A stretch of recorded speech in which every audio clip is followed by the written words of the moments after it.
ચરણોમાં ભાવપૂર્વક વંદન નમસ્કાર. સુધર્મા સ્વામી 4 જ્ઞાનના ધારક, 14 પૂર્વધારી, અને છતાં પણ શું કહે? 3 શબ્દ યાદ છે? શું કહે?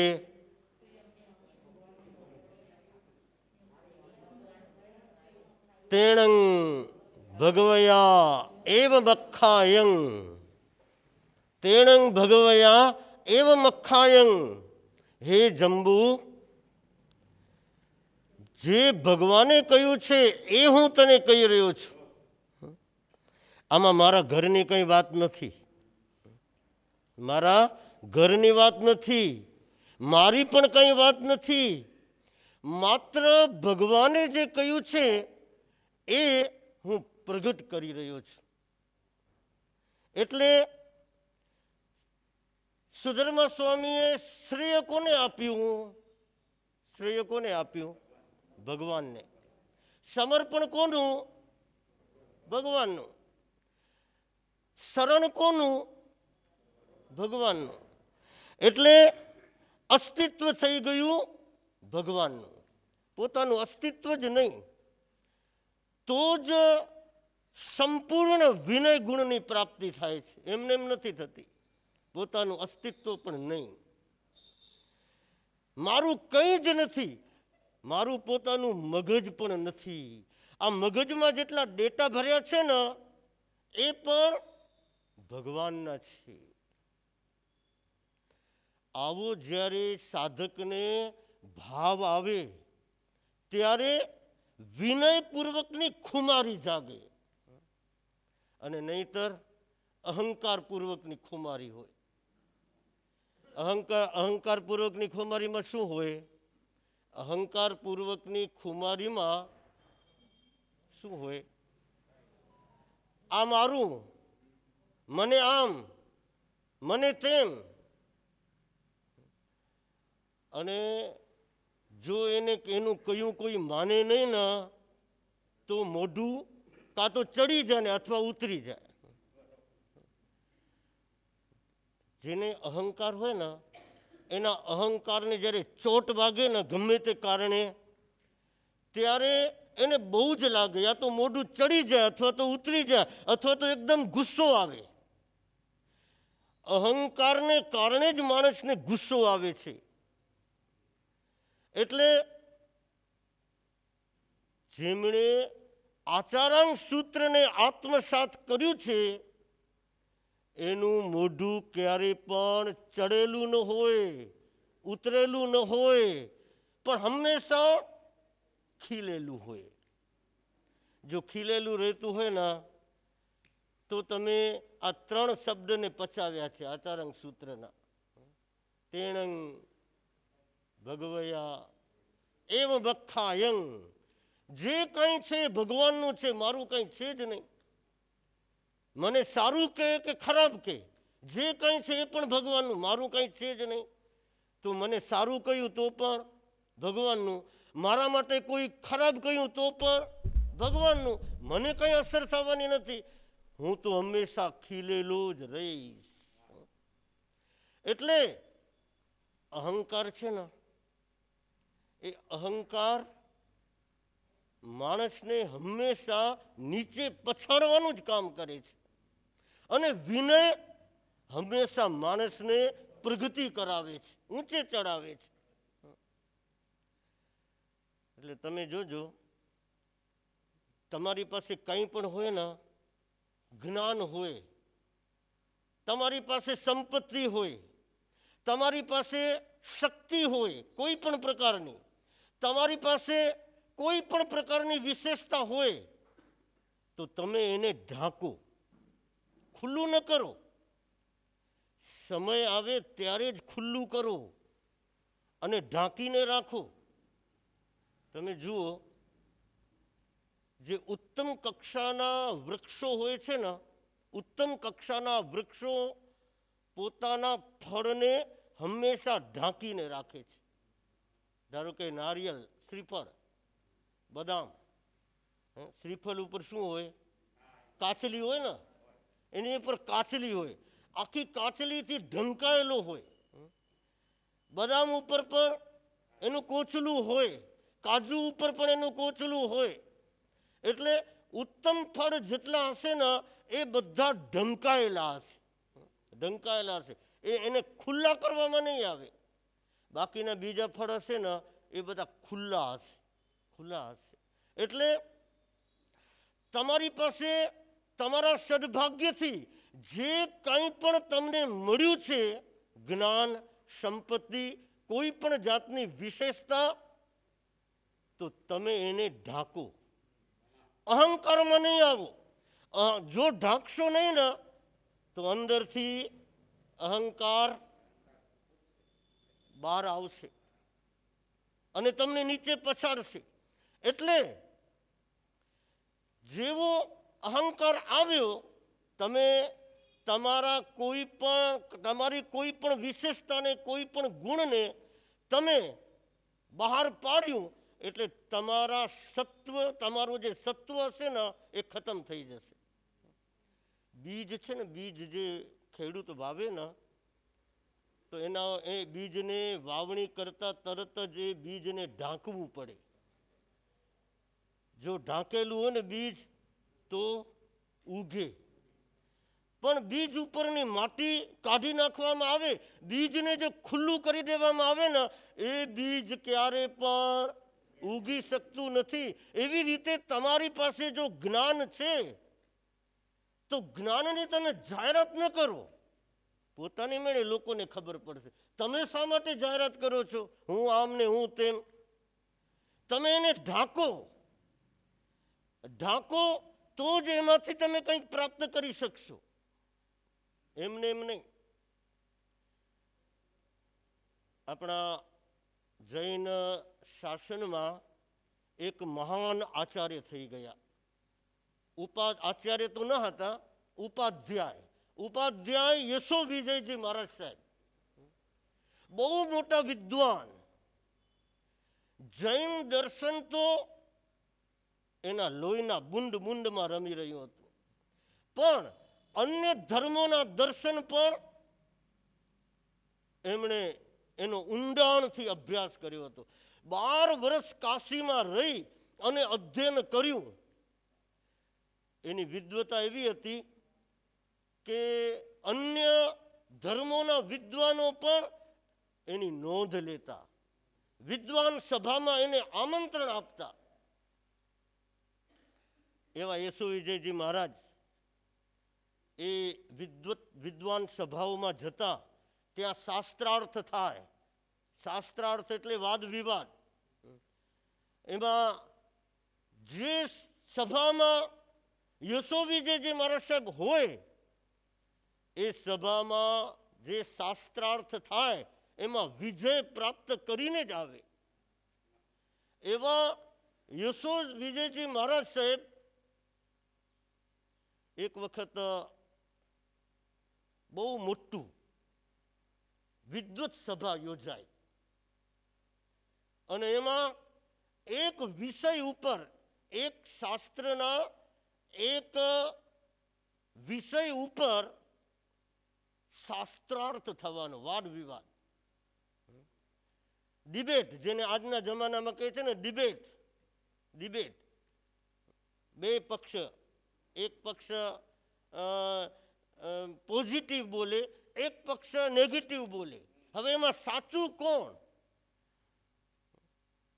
એમાં પોતાના મૌલિક વિચારો રજૂ કરવાના હોય છે, એમાં સત્ય સમજાવવાનું હોય છે, એમાં પોતાના નવા વિચારો રજૂ કરવાના હોય છે. તો આ સભાની અંદર ઘણા બધા વિદ્વાનો ભેગા થયા.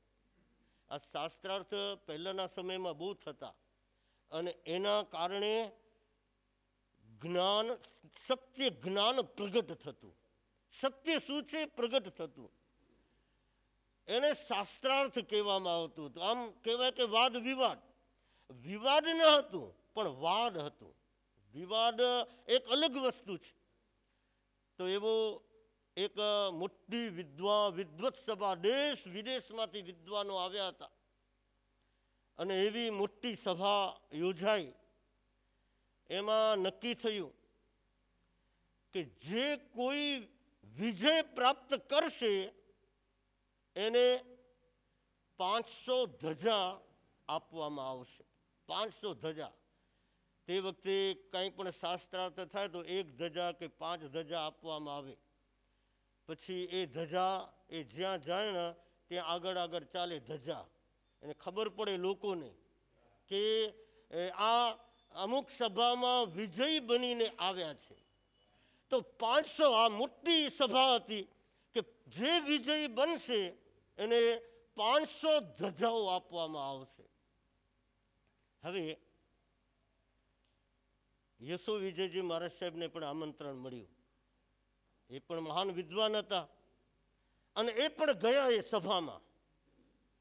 આમાં બધા જ ધર્મોના વિદ્વાનો હતા, એક ધર્મ નહીં, દરેક ધર્મોના વિદ્વાનો.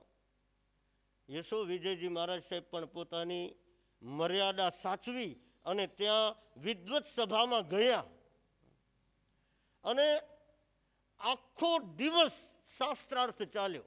એમાં યશો વિજયજી મહારાજ વિજયી બની ગયા અને એમને 500 ધજાઓ અર્પણ કરવામાં આવી. બહુમાન કરવામાં, જેને કહે ને બહુમાન. આપણે હમણાં શાલ ને માળાને પહેરાવીએ છીએ ને, શાલ ઓઢાડીએ છીએ, એને બદલે ધજાઓ અર્પણ કરી અને એમને આખા વિશ્વના વિજેતા તરીકે જાહેર કરવામાં આવ્યા. હવે યશો વિજયજી મહારાજ જ્યાં જ્યાં વિહાર કરે ને ત્યાં ત્યાં આ 500 ધજાઓ એને યશ પતાકા રૂપે આગળ આગળ ચાલે. આગળ આગળ 500 ધજાઓ અને પાછળ પોતે વિહાર કરતા જાય. વિચરતા વિચરતા એ ગુજરાતમાં આવ્યા. ગુજરાત આવી રહ્યા હતા ત્યાં જ આનંદગંજી મહારાજ સાહેબને સમાચાર મળ્યા કે ઉપાધ્યાય યશો વિજયજી મહારાજ મહાન વિદ્વાન એ આવી રહ્યા છે. અને એ એના પૂર્વના સાથી હતા. બંને વચ્ચે ખૂબ મૈત્રી ભાવ. એટલે એમનું સ્વાગત કરવા માટે પોતે હાજર રહ્યા. આનંદગંજી મહારાજ સાહેબે જોયું 500 ધજાઓ પહેલા આવી રહી છે. એ પરિસ્થિતિ સમજી ગયા. વિચાર કર્યો ગમે તેમ તોય મારો એક મિત્ર, કારણ કે મૈત્રી ભાવ હતો બંને વચ્ચે, બંને મહાન, બંને અધ્યાત્મ પુરુષો પાછા. આનંદગંજી પણ મહાન આધ્યાત્મિક પુરુષ. આજે આનંદગંજ 24 એટલે તત્વથી ભરપૂર. એવી જ રીતે યશો વિજયજી મહારાજ સાહેબની 24 એમાં પણ એકલું તત્વ ભરેલું. અને આજે પણ આનંદગંજ 24, યશો વિજયની 24, ગમે ત્યારે તમે બોલો આમ નવું નવું જ લાગે. બાકી આજકાલ જે બનાવે છે ને 24ઓ એ તો થોડા દિવસ પહેલા ચેલા ચેલીઓ ચલાવે અને પછી સ્વાહા થઈ જાય. પણ આ 24 ક્યારે પણ ન જાય, કારણ કે એમાં તત્વની જ વાતો છે. એવા યશો વિજયજી મહારાજ હતા પોતે સમજદાર, પોતે બહુ પ્રજ્ઞાશીલ હતા. જેવા તેવા ન હતા, પ્રજ્ઞાશીલ. એટલે છતાં પણ ક્યારેક માણસમાં એવો સમય આવી જાય કે આ 500 ધજા મળીને એમાં થોડા કે ટાઈટ થઈ ગયા. હવે આનંદગંજી મહારાજ સાહેબે વિચાર કર્યો કે કોઈ પણ હિસાબે મારી ફરજ છે, મારા મિત્રને જે અહંકાર થોડોક આવી ગયો છે, બહુ નથી, થોડોક આવી ગયો છે, એ થોડા અહંકારમાંથી વધારે અહંકારમાં જાય એ પહેલા મારે એનો અહંકાર નીચે ઉતારવો છે. એટલે જેવા આવ્યા ઉપાધ્યાય, પહેલા તો ધજાઓ આવી, પછી ઉપાધ્યાય યશો વિજયજી મહારાજ સાહેબ પધાર્યા એટલે તરત જ એમની સામે ગયા, એમનું બહુમાન સ્વાગત વગેરે કર્યું. પછી બંને ખૂબ પ્રેમ ભાવ બંને વચ્ચે હતો જ. બેઠા અને પછી શાંતિથી વાત કરી કે ઉપાધ્યાયજી મહારાજ, હું એક પ્રશ્ન પૂછું? હા, પૂછો ને. તો અત્યારે જગતની અંદર, અત્યારની વાત નથી, જગતમાં સૌથી જ્ઞાનીમાં જ્ઞાની, ઉત્તમમાં ઉત્તમ જ્ઞાની કોણ છે? ઉત્તમમાં ઉત્તમ જ્ઞાની જગતમાં કોણ છે? પ્રશ્ન કર્યો. પ્રશ્ન તો મામૂલી હતો, ઉત્તમમાં ઉત્તમ જ્ઞાની કોણ છે? પણ હવે કેવો જવાબ આપે છે, કઈ રીતે જવાબ આપે છે? એના જવાબથી જ, ઉપાધ્યાયજી યશો વિજયજી મહારાજ સાહેબના જવાબથી જ આનંદગંજજી મહારાજને એમને સમજાવવાના હતા. હંમેશા પ્રજ્ઞાશીલ વ્યક્તિને, જેને પ્રજ્ઞા હોય ને, જેની પ્રજ્ઞા ખુલ્લી થઈ ગઈ હોય, એ વ્યક્તિને કદાચ અહંકાર આવી જાય મોહનીય કર્મના ઉદયથી, તો પણ એ જાજુ ટકે નહીં જાજુ. એટલે એ અહંકારને દૂર કરવા માટે આનંદગંજની એકમાત્ર ભાવના હતી કે આવા મહાપુરુષ, આવા વિદ્વાન ઉપાધ્યાયજી મહારાજ, એમને જો અહંકાર ચરમ સીમાએ પહોંચી જશે તો એમનું તો નુકસાન થશે, પણ જીન શાસનનું પણ કેટલું બધું નુકસાન જશે. એટલે આનંદગંજજી મહારાજ સાહેબે આ પ્રશ્ન પૂછ્યો. જ્યારે વિનય ગુણ સંપૂર્ણ આવે છે ને, ત્યારે માણસની પ્રજ્ઞા ખુલ્લે છે. અને પ્રજ્ઞા ખુલ્લે એટલા માટે જ જ્યારે તીર્થંકર ભગવંતો દેશનાનો ધોધ વહાવતા હોય ને, ત્યારે એને ગ્રહણ કરવાની કેપેસિટી મહાન આચાર્યોની પણ નથી, ગણધર ભગવંતોની પણ નથી. અને છતાં પણ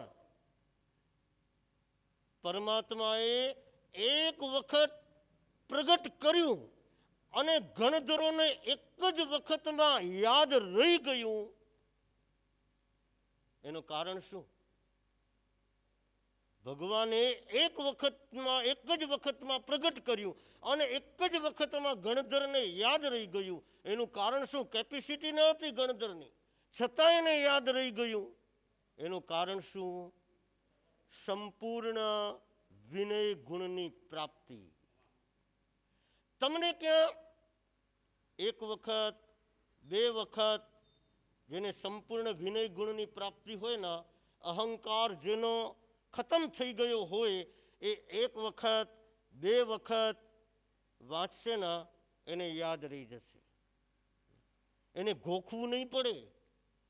અને જો બીજી કે ત્રીજી વખત વાંચ્યા પછી તમને યાદ ન આવે ને, તો સમજવું કે મારા વિનય ગુણમાં ક્યાંક કચાશ છે.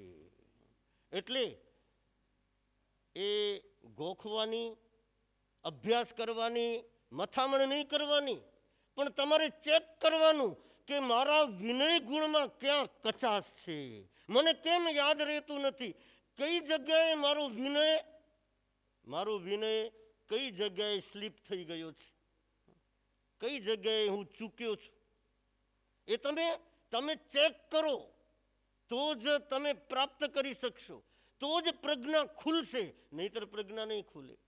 હવે આચાર્ય આનંદગંજજી મહારાજ સાહેબ પ્રશ્ન કર્યો છે, એનો જવાબ હવે બે વચ્ચે પ્રશ્નોત્તરી ચાલે છે. એ પ્રશ્નોત્તરી વિદ્વાનોની પ્રશ્નોત્તરી પણ એમાંથી કંઈક મેળવવાનું હોય છે, કંઈક પ્રાપ્ત કરવાનું હોય છે.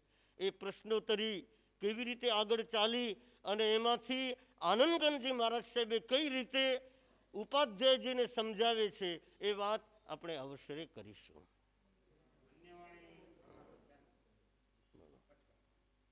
આજનો ઉપવાસ ગયોકાળ બેડવી આગામી સૂર્યરે તેવ્યંગ પિયારંગ પચખાણ અષણંગ કાયમંગ શાયમંગ અનત્થાણા ભોગેણંગ સહસાગારેણંગ અપ્પાણંગ ભૂષિરે હ આઈમ્બિલ વિયંગ તેવ્યંગ પિયારંગ પચખાણ અષણંગ કાયમંગ શાયમંગ અનત્થાણા ભોગેણંગ સહસાગારેણંગ લેવાલેવેણંગ ગિયથ સંસઠ્ઠેણંગ પડુચ્ચ મખ્ખેણંગ ગુરુ અભુઠાણેણંગ ઉખિત વિવેગેણંગ શવ સમય વત્યાગરેણંગ અપ્પાણંગ ભૂષિરે હ એકાશણા બ્યાસણા ઉપરાંત દિવ્યંગ પિયારંગ પચખાણ અષણંગ કાયમંગ અનથાણા ભોગેણંગ સહસાગારેણંગ અપ્પાણંગ ભૂષિરે હ ધાર્યા પ્રમાણે નવકારસી પોરસી દોઢપોરસી બેપોરસી ઉપરાંત ચોવ્યંગ પિયારંગ પચખાણ અષણંગ પાણંગ ખાયમંગ શાયમંગ અનથાણા ભોગેણંગ સહસાગારેણંગ અપ્પાણંગ ભૂષિરે હ નમો હરિયંતાણંગ ચત્તારી મંગલં હરિયંતા મંગલં સિદ્ધા મંગલં સાહુ મંગલં કેવલી પન્નતો ધમો મંગલં ચત્તારી લોગોત્તમા હરિયંતા લોગોત્તમા સિદ્ધા લોગોત્તમા સાહુ લોગોત્તમા કેવલી પન્નતો ધમો લોગોત્તમો ચત્તારી શરણં પવજ્જામિ હરિયંતે શરણં પવજ્જામિ સિદ્ધે શરણં પવજ્જામિ સાહુ શરણં પવજ્જામિ કેવલી પન્નતં ધમ્મં શરણં પવજ્જામિ ચાર શરણા મંગલકરણા દુઃખહરણા સુખકરણા ઓરન શરણા કોઈ જો ભવ્ય પ્રાણી આદરે અક્ષય વિચલ પદ હોય અંગૂઠે અમૃત વશે લબ્ધિ તણા ભંડાર ગુરુ ગૌતમને સમરી મનવાંછિત ફળદાતા.